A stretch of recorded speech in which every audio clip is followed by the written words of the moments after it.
Пеппа, Джордж, я схожу в магазин, а вы ведите себя хорошо. И кто бы ни стучал в дверь, не открывайте. Хорошо, мамочка, мы никому не откроем. Молодцы, дети, я скоро приду.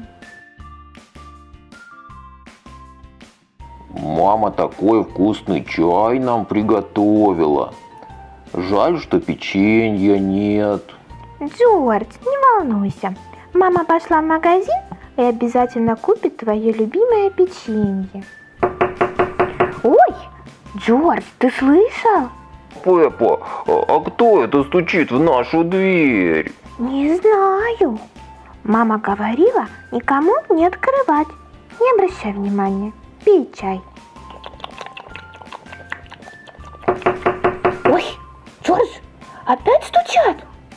Не волнуйся, Пеппа, мама же сказала никому не открывать. Пей чай, сестренка, и ни о чем не беспокойся.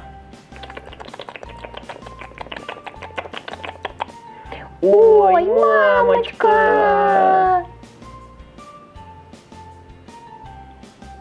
А вот и я.